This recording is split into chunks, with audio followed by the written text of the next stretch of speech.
Hey, welcome into this edition of the GASOCast. I'm your host, Ryan Massett. I'm joined by Michael Timmins, Blueser Tucci.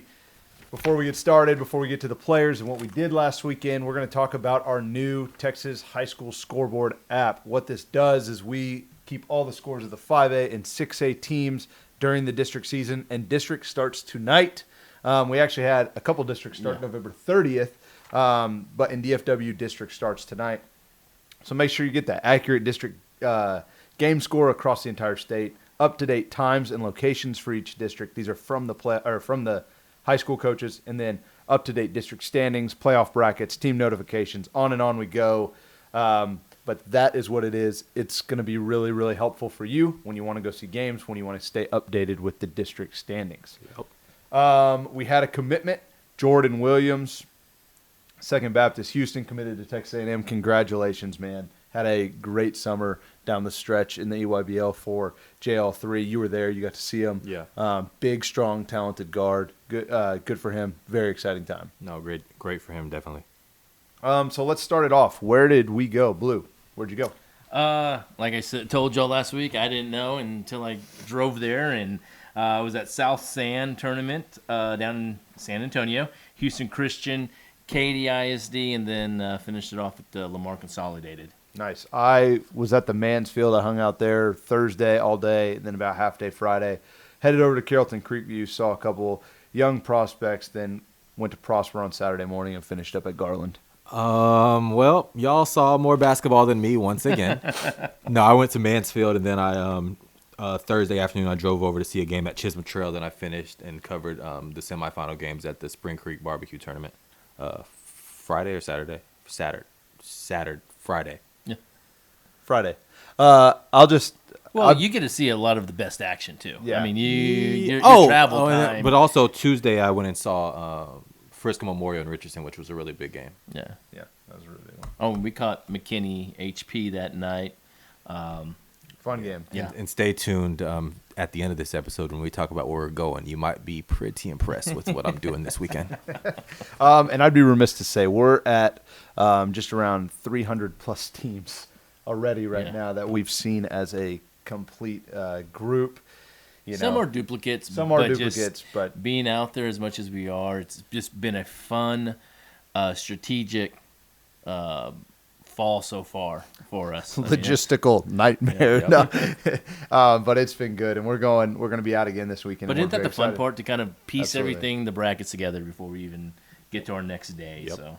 And we're not running the event; we're watching the event, so it's fun. Let's move right into our headliners. Blue, I see you have a guy in there. Go.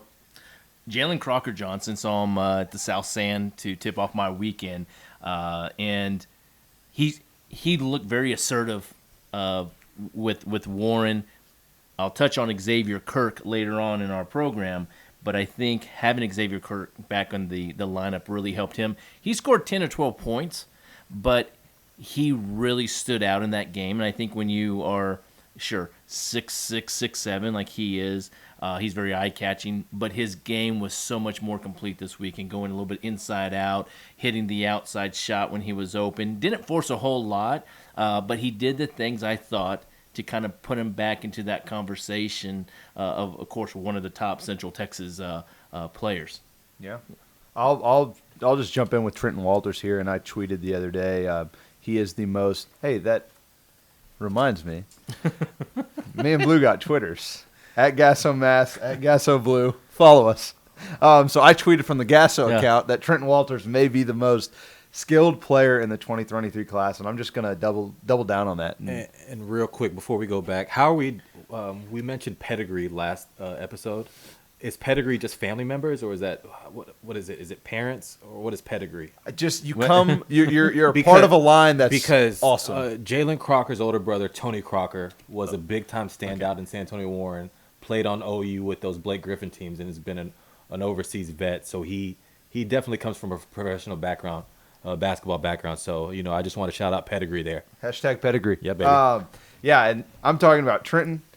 I'm double downing on the most skilled player in 2023. He gets wherever he wants. You put shooters around him. That's what Liberty did. And he creates space, and then he finds open guy if they're going to collapse. Yeah, and we were at that game against Pearland Dawson.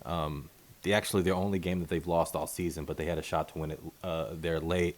One thing about Trenton is that the team made plays, but a lot of times you would say, Mass, that all started because of Trenton. Whether it was a baseline drive, pitch to the corner with good ball movement, everything kind of revolves around him, and he's the engine, and he's making really good decision-making for that team and giving his teammates a lot of confidence. And high usage rate guys could go one of two ways. Yeah. It can go really bad. Exactly. But with Trenton, he's taking good shots. He's getting all his teammates involved, and coach is just letting him make the decision. I think, though, too, that could be part of my GASO gossip, because we hadn't seen him up until this weekend. You talk so highly about him through Twitter and through text messages in our conversation, and of course, Timmins, I get to see him quite often, and I just that's one I have circled that I can't wait to go see. Yeah. For me, I'm gonna do the team, the winner of the Mansfield ISD Spring Creek Barbecue Classic, which is Harker Heights. And, a lot of DFW talent. Harker Heights comes down from Central Texas out of the clean area and shows up and shows out, winning, beating Mansfield Timberview in the championship game. I was without their coach, who had COVID. Yeah, so I was able to cover them in the semifinal game, in the triple overtime game, which is on TexasHoops TV's YouTube channel, against Amarillo, and they're just will to win that game. You can just see that they play hard, relentless. The four standouts that they have, C.J. Evans, Antwan Taylor, Evan Chatman, and Terrance Carter, all do a little bit of different things. MVP C.J. Evans, he just dictates the pace with his defense and his decision-making as the lead guard. Evan Chatman's ability to stretch the floor, and then you have two freak athletes in Terrance Carter and Antwan Taylor that they don't see a rim that they don't like to go check out. Want a break? Yeah. Their ability to just finish through contact, above contact, over anybody in the gym really brings this different level of energy and athleticism to that team. So it automatically makes Harker Heights a player. Their ability to come up to the DFW area where they probably weren't the favorite and get a big-time win against Mansfield Timberview in that championship game really says a lot about their program. A couple things to add to that is, one, Coach Huggins, who's the assistant coach, has been a long-time head coach there in Killeen for many years. So sliding over one seat. And to be honest, I didn't. I mean, and he looked like I did. You couldn't, if you would have said, "Hey, that's not their head coach," I wouldn't have known. You can tell the players respect him as well, and he coached really well for them. And secondly, we always think of Killeen right now as Killeen Ellison. Well, coming into the season, Harker Heights said at our fall events, again to multiple, and they said, put us against the best.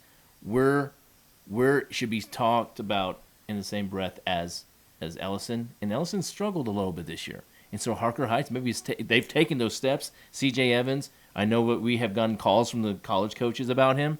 I mean, it took this kind of performance for him to be on that stage, which is great. But he's one of the kids that we have liked all through the summer, too. Absolutely. So moving on, Dayvaughn Froe. It was so good to see him healthy for one at the Katy ISD tournament. He took on a very difficult spring Westfield. And Dayvaughn Froe was fire. I mean, it's everything that he threw up just seemed to go in the basket, and he was very soft touch, coming off the dribble, getting teammates involved. He's one of those guys that's a guard out there that can do many things. But for this Katy, you want the ball in his hands to make a decision, and he was, man, I came away very impressed. He's back in that whole Division I category of, if you need an unsigned senior that's a guard, this is one guy that needs to be at the top of your list. And speaking of guards, we'll move into the Timberview guards mass. It's hard to go to a game with Mansfield Timberview involved and not speak about the guards, all four of them: Braylon Crosby, Kendall Weaver, Donovan O'Day, and Jared Washington. All four had their moments at this event. I saw them for a little while, and we can't. There's so much that has already been said. They need their proper due. Those guys get things done. They all play the right way. They play hard. They play defense, and they're team oriented. And whoever's feeling it, they're all okay with, and they want it for that guy. So just a very good team. Great kids. I got to talk with them or Donovan specifically after the game, and just kind of pick his brain, see where he's at, and just. Really good players, really good kids, and a really good program. I'm really interested to see how far they go this year. Yeah, they smell blood in the water anytime there's a transition opportunity, and they get out with efficiency, and they're just, I mean, like you said, any single one of them can take over a game. Yeah. And that's, that's how you have a deep playoff run is if you take away option 1, option 2, option 3, you got option 4 that can still win you the game. Absolutely. And so on and so forth.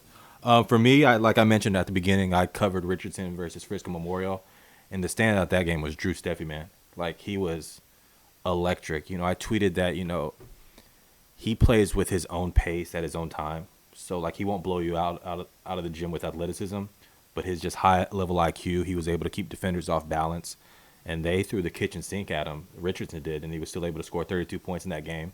Got to the free throw line a lot, and that's one thing I noticed. He doesn't have the biggest frame, but at 6'6", 6'7", I mean, you're not going to push him around. So when he gets into the paint, he's creative enough to get body contact, and I think he went 16 for 16 at the free throw line, which, against a team like Richardson who sound defensively, Frisco Memorial, to be honest, didn't really have much business being in that game. Ryland Griffin had a huge game. Case and Wallace took over down the stretch as well. But Drew Steffe's just ability to keep the game close based on him getting to the free throw line, slowing the game down, things like that. But he has mid-range game. He can shoot it from 3, get to the rim. His decision-making with the ball was really impressive to me in that game. I also want to mention Drew does not get enough credit for all the other stuff he does other than score. Yep. He's a good passer. He has good feel. He handles the ball. He creates some space. He's a team defender, and he rebounds, like offensively and defensively. He gets a lot done that I don't think is headlined. 6, 7, or 8 rebounds a game. I forgot what the number that I saw. It's not headlined that he is a good passer and a good rebounder. So, Drew, just shout out. Well, think about this, too. You just said 16 for 16 from the free throw line. Maybe we don't stress that enough, but we talk about it. We're not stressed enough here, but think about this. Those are facts. You can go to a game and say, oh, he was 4 for 12 from three-pointers, or no, he hit 7 for 12. When you look at the scorebook, 16 for 16 are facts. And when you can depend on somebody for getting to the free throw line and being that, being that consistent or being that confident that you're going to go nail 2 of those and that you're so dependable, that goes along with your skill set out on the basketball court. Similar to like a PJ Haggerty that we talk about, able to get to the free throw line like that, for sure. It's definitely a skill set that I think we're slowly starting to value a little bit more, I think, between the three of us. Yeah. And go ahead. Oh. I was just going to jump in with Willie Williams, MVP of the Katy ISD tournament. When you look at him, my goodness, you think in a positive way, you think that this guy's a lineman at Alabama. He's that strong and thick that he is a rock. You can't move guys like that off the block. So when he gets position, he's going to destroy you. 2 years in a row, he has been the district MVP of that spring district, and he is he's kind of a complete player. He's not going to just go over He's not going to wow you with athleticism, but the power is something to be said about in this class. That he's pushing guys out of his way with his lower body, with his strength, and just being able to score. And he moves well, going to the basket, catching it, finishing it. Yeah, he's got a little bit of that finesse. Yeah. I'll jump right in here. KJ, Cordelius Jefferson, KJ Jefferson, Arlington Martin.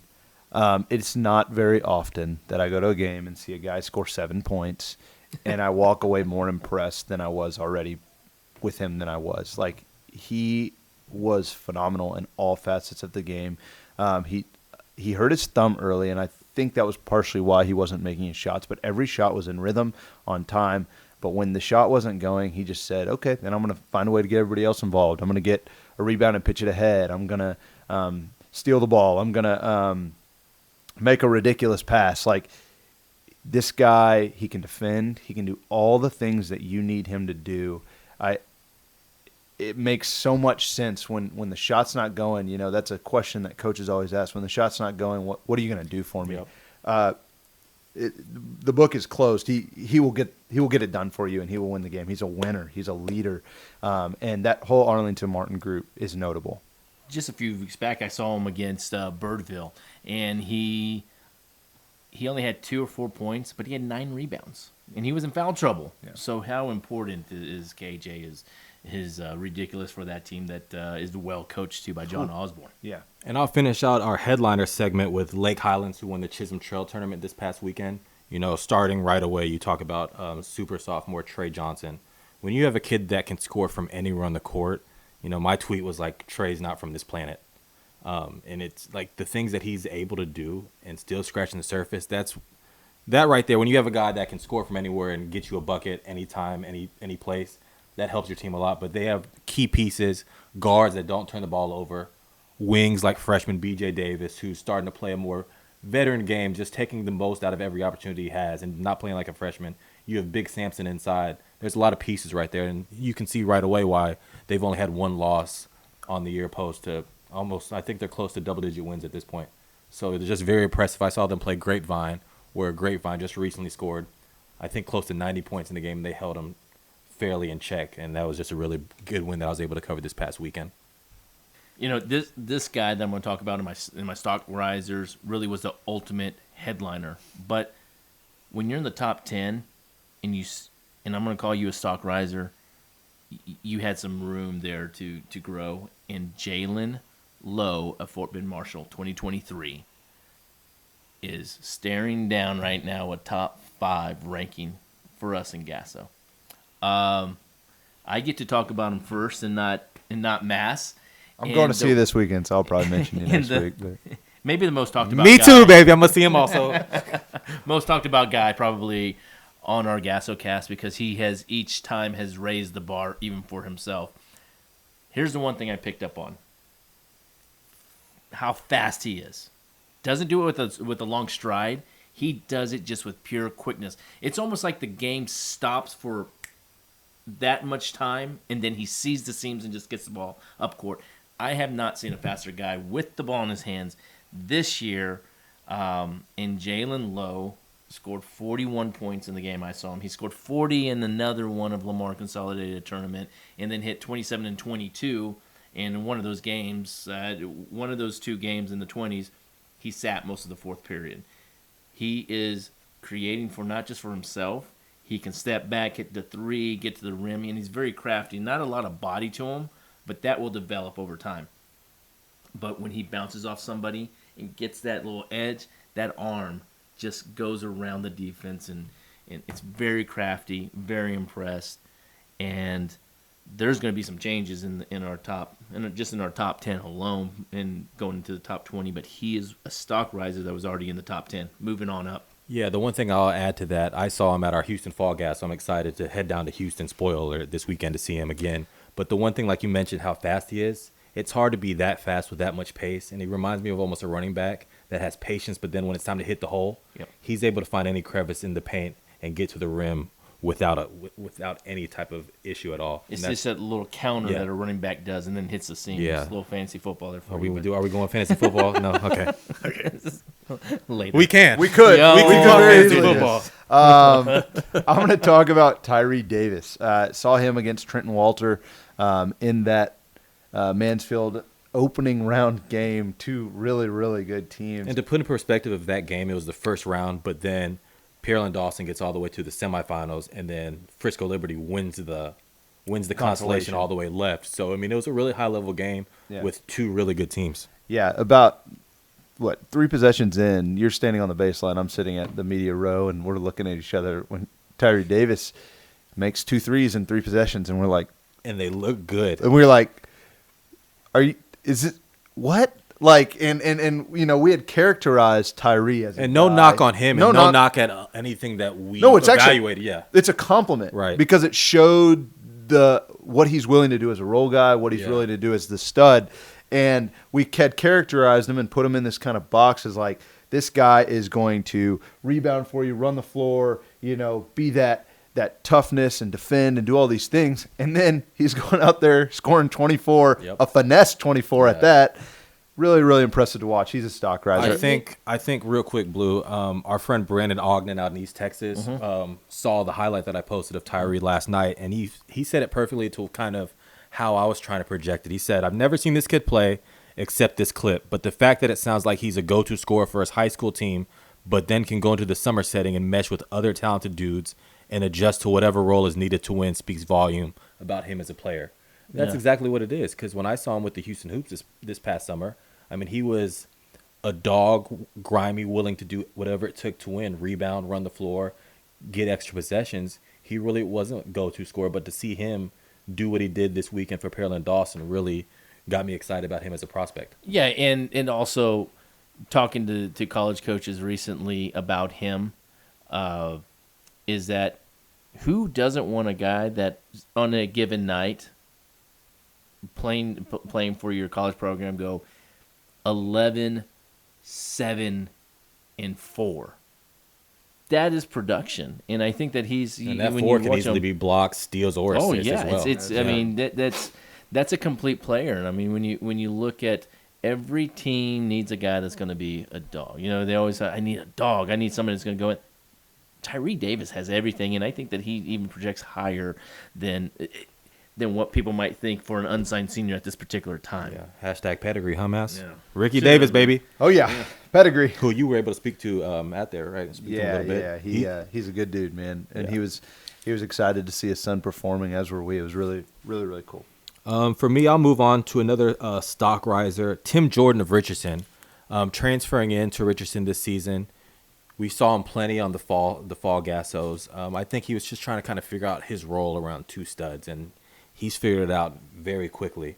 You know, when they played at the Hoop Fest against the, at that time, #1 Arizona Compass team in the country with a lot of size, I mean, he held his own. He was, you know, he's just starting to be more efficient in his role. He knows where he's going to get his opportunities, and he knows how to attack. From the mid-post, attacking baseline in the short corner area, you know, just his tenacity on the rebounding just gives Richardson that interior presence. Well, he's not a 6'9", 6'10". He plays bigger than he is, and he's doing everything he needs in that role for Richardson to be successful. And you've seen them rack up a lot of wins. And this past week they played South Lake Carroll, and I think he had a 20-point game right there. So he's showing that he's able to take over a game when he needs to, but he also knows who his talent is around him and how to maximize himself while he's on the court. And that was a big void they were going to have to fill with Gannon Parker's departure. And Tim has come in, and he's given them a punch, and he's a really nice player, really skilled. Absolutely. I'm going to jump in and talk about Mansfield Summit's David Terrell. Seen him a few times. Maybe it was the 9 a.m. in me, and you know, it's been documented that I like getting up early, and I'm real sharp in the morning, I guess. But I just loved watching him. I watched everything about this kid. I watched his body language, the way he treated teammates, the way he led.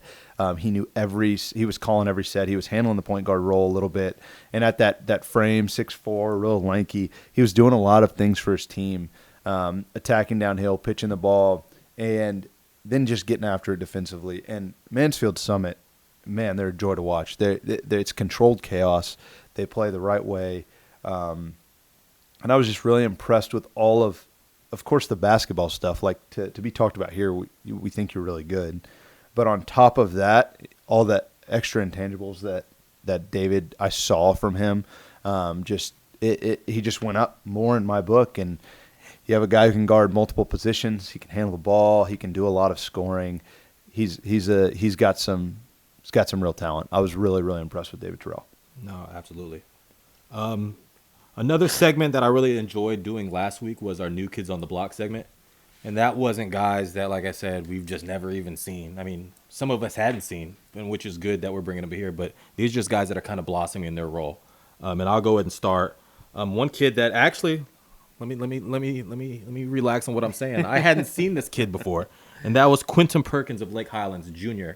I saw them play against Grapevine, and he hit 4 threes as the backup lead guard, about 6'2", 6'3", has some pace and craftiness to his game.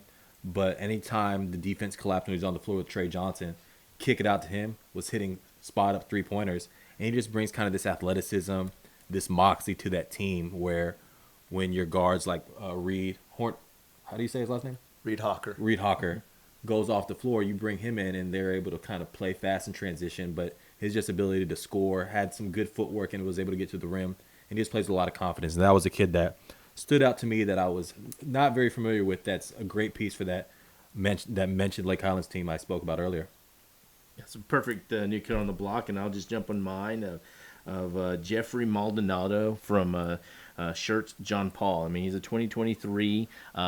Their head coach, Forrest Blackwell, has been doing a great job out there, really coaching them. He's a former basketball player himself, and Jeffrey Maldonado kind of just goes out there and plays without any pressure or stress. He just goes out there and knocks down perimeter shots, gets to the rack a little bit, but he likes being out there on the edges there, knocking down and getting his teammates involved. And there's plenty to like at that private school, the Taps Shirts John Paul. Nice. I think this is a theme. This is another 9 a.m. game. Xavier Williams from Plano. Shout out Plano's 12-0, and they looked the part, man. They're really good. Xavier is their point guard, and he is a lockdown defender. He is talking. He's getting after it. Money from the mid-range, really, really fast. He just popped off the court, and I was very impressed with him. So coaches, this is a guy who's filled out strong, mature player, kind of business-like almost. He just gets the job done. Really enjoyed watching him. Yeah, another guy that along those same lines that's ready to go body-wise and athletically is Mario Johnson from Spring Westfield. He's kind of their do-it-all ball handler, plays undersized on the block, will go get a putback. You give him a gap, he's going right to that basket, and he is finishing over the rim. He was very impressive athletically. And then I'll finish up my new kids on block with Race Her from 6'8", 6'9" from Odessa Permian, along with his teammate Cal Collicutt. Race. Great name. Yep. Yeah. Hashtag great name. Yeah. Race is 6'8" and steps out and knocks down threes. Needs to kind of mix it up a little bit more, but the exterior, being out there on the perimeter at that size, knock down shots. Cal just around the basket all the time, heading up the court fast and finishing strong. That's part of his game, and I know you want to wrap it up with a couple of your own. Yeah, Elliott Tate from Frisco Independence. He's this combo guard. He's got a lot of zip to him. He's about 6'3", he can finish. And then I saw him hit 4 threes in a game that they really pushed Allen and tried to come back on. Frisco has a lot of really solid players, and this guy just he stands out. And he 2023, and just keep your eye out for him when you go see Independence. All those, you could go to a Frisco game and find a couple kids that you really like, and he's definitely one of them. But moving into our next segment, we called it the Not Glue Guys X Factors. So we changed the name. Not Glue Guys, they're X Factors. So Blue, why don't you jump in? Aiden Purdue, Katy, within the offense can really stroke the three. When he gets opportunities at the top of the perimeter, he's going to let it fly. And the good thing about him is he's such a big, strong body. He will still dip inside. He knows what he has to do for that Katy's Tiger team to be successful. And I have to hand it to them as a group. They were able to jump out to about a 9 or 11-point lead against Spring Westfield, who eventually won the game. But to kind of see those 3 quarters belonging to Katy with Froe, a healthy Froe, and with Aiden Purdue, that was really good to see that they have some tools at each position, and Aiden can go inside out. He's really good. A couple more Arlington Martin guys. Ishmael Smith-Flores and Cody Stevens played a heck of a game. Ishmael's like this big stretch 4-5. He kind of bangs inside, and then he can stretch the 3-ball and really, really shoot it. Really, really liked him. And then Cody Stevens just has this different edge to him. He's both 2023s. He made 4 threes in the first half. He really got going. And, these were some of the guys that KJ was finding. And they finished the deal. When KJ put it on the money, guess what? They were getting a bucket. For me, Grapevine's Mitch Williams hit 4 threes in the game that I filmed against Lake Highlands, and he was able to take the lead guard role anytime Terrance Ramirez was out of the game. What makes Mitch the X factor is that we know how fast Terrance Ramirez is and how he can get to anywhere on the court.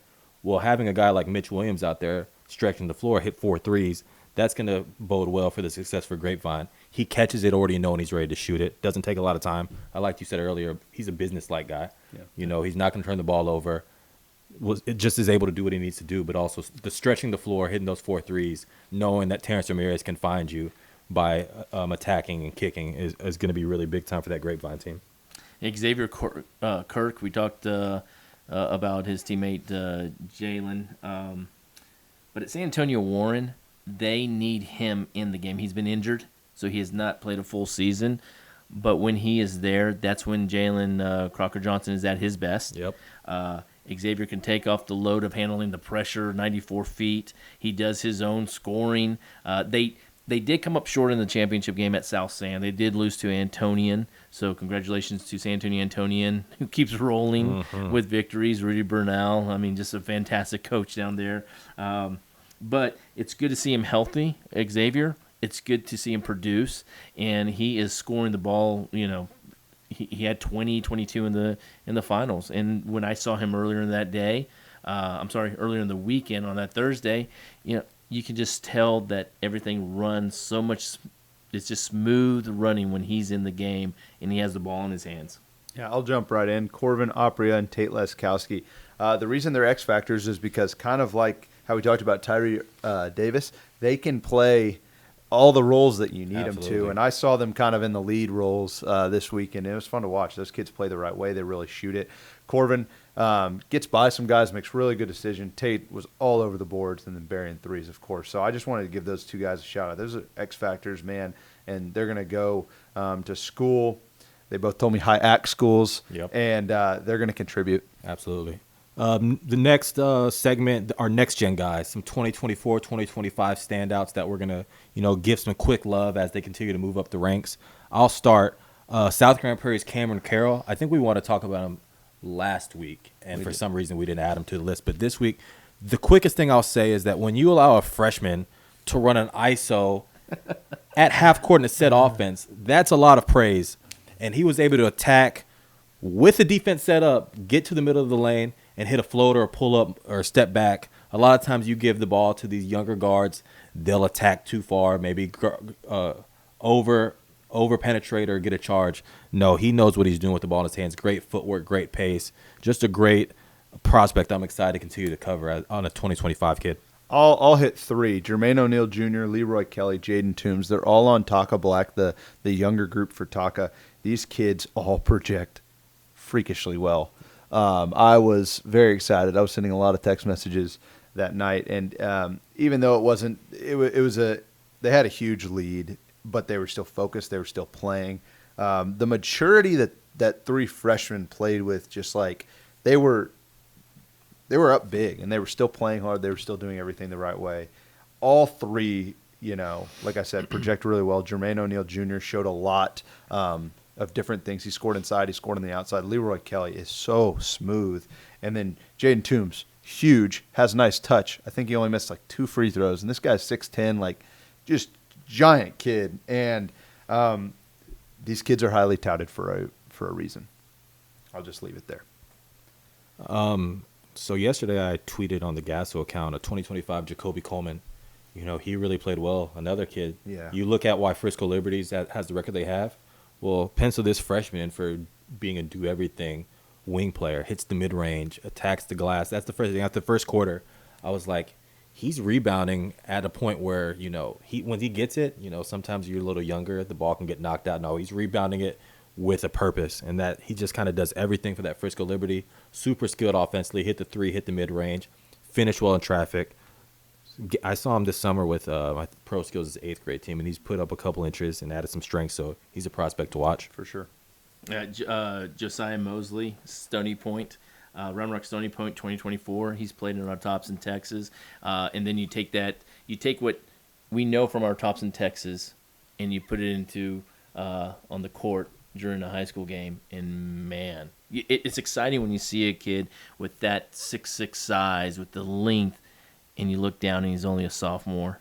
That's fun to watch because you have something that is kind of revealing right in front of you. And he was scoring around the basket, running the floor, and was not playing like a sophomore. And so he was very exciting to watch to see him as one of the GASO next gen. All right, so now we introduced this topic last week. It's called gossip, and these are storylines that we've seen or heard on Twitter, big performances for games that we weren't live in person, so we don't want to speak as if we're the expert of what happened. But Mass, go ahead and start us off. I showed you a graphic of this kid, Miles Rigsby. Yeah, so Miles, I know his brother, Marcus, Yep. played at Irving Mack. Miles now goes to O.D. Wyatt. He projects really well. He's got length. He's got all these things. We've seen him over the summer a little bit. We saw him at one of our fall events. And then I see these graphics and it's like 40, 12, and 8. Yeah. And then there's another one. It's like 28, 12, and 7. Yeah. And we're just like, oh my gosh, like this kid's going off. Yeah. And we need to make a trip out to go see Miles Rigsby Yeah. at OD Wyatt. And it's a guy who has a lot of the physical tools to be a really, really good player. Yeah, similar situation with Josh Goings down in Central Texas at Salado. How do you say it? How do y'all say it? Salado. Salado, good. I don't know. I mean, yeah. I was wrong about the Louisiana thing last time. Yeah, Fred Payne, baby. Louisiana, born and raised, Sorry, baby. Barber's Hill. Yeah, we know where that is Yeah. now. Yeah, Josh Goings. Anytime you see a tweet about Josh Goings, you know, the number that Josh Goings might need to get tattooed on him is 40 because he's just putting up 40-point games and it's not going unnoticed by our staff. You know, another guy we saw plenty this summer at ATX Lockdown plays his role in the summer, can score 20, 25, but then you see when you put the ball in his hands for a majority of the game, he can go fill it up for 40-point games for sure. So, yeah, that's the gossip on the streets that you're getting 40 balls, Josh, so we wanted to shout you out. I'll hit up Carlos Castro, Laredo United. I think he has like your Twitter for Texas Hoops TV. I think he has like the headliner or the header in the back. Yeah. The whole GASO staff was kind of huddled around this court because it was in double overtime, and this kid just like 30-footer. And we had seen him before. Carlos is a really good player, but he's clearly carrying it over in the summer. And he's scoring in the 30s, man. And obviously that's tough to get down there, but he's hooping, man. And we know Carlos, and we're gonna get a film on him here soon. Yeah, I'm going to move down to kind of stay in that same area, South Texas area, San Antonio Marshall. Hey, thank you to one of our friends down there, Bobby Jacklich, who is the head coach at San Antonio Marshall. He sent us an email and said that he wanted to advocate for his point guard, Matthew Gonzalez. And so Matthew, which we've seen a little bit of, and we need to see more of him, but he's scoring the ball at 19 points a game. He's averaging 19 points, 5 rebounds, and 4 assists per game. And Bobby really likes him, and I respect it when high school coaches throw information our way, and we're going to follow up on that. And he is a quick guard. I mean, the time that I have seen him, he's very quick. He's able to pull that trigger coming off the dribble from the mid-range area, and he gets people involved. And their teammates respect him, that they're going to look for him to go do that scoring. And so Matthew's just somebody that we are being reintroduced to, so we don't forget about him. And being from that neck of the woods there, we'll definitely go catch him. Mass, I know you've seen these same tweets as me. Dion Barrett of Grand Prairie. Lead guard, sophomore. Strong kid, and just filling up the stat sheets with points, rebounds, assists, and just kind of doing everything for that Grand Prairie team. Yeah, I think Grand Prairie clearly is fitting him really well, and he's putting up numbers, and we are on high alert, and we're going to make sure and go see him soon. And we saw him as a freshman at Faith Family, Family, and he moved on to Grand Prairie, where he gets, like you said, he gets the ball 90% of the time and can go make something happen. Yep. Blue, Jackson Olvera, Braden Biggett, Montgomery, Lake Creek. Those kids, they put out all their scores in the game, and those two guys are always at the top. Yeah. And they're just fun to watch. They're good players, man. Both of them, they put the ball in the bucket. They got a little edge to them, and they need to be mentioned.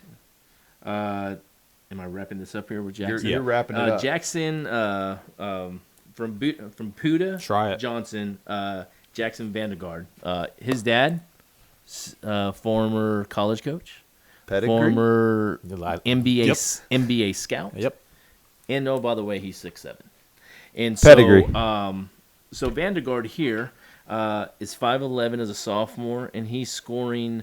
I believe in the Austin Statesman, I read that he's scoring about 25 points per game over the past 10 to 14 days. And so I will be at Buda Hayes ISD tournament after Christmas to go see Jackson, and it's. Those are big numbers. I don't care what part of the state you're in, and when there's ball still has to go through the hoop. upside. Yep.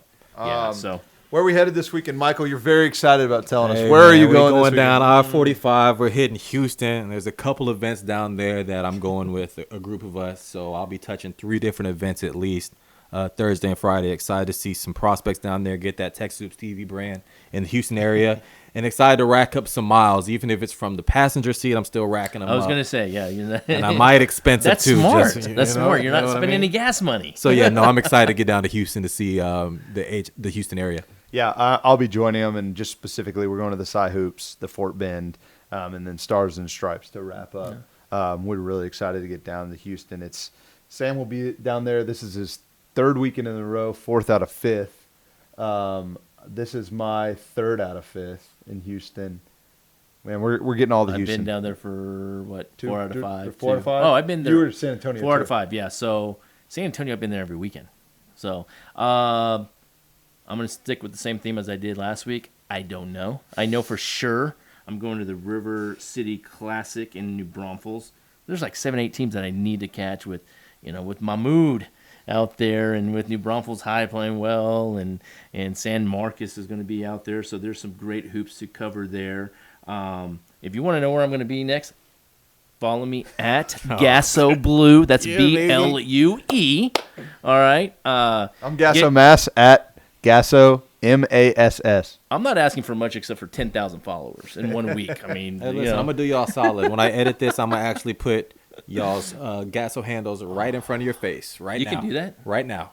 I love it. Right Well- there. Hey, thank you for tuning into this episode of the GASOcast. Join our community. Social media, we're at Texas Hoops Gasso and at Texas Hoops TV. And then subscribe to our channel on YouTube. Comment. Subscribe, Engage. like, yeah. Engage. Help the algorithm, baby. Yeah, engage. We love it. So thank you. Have a great day.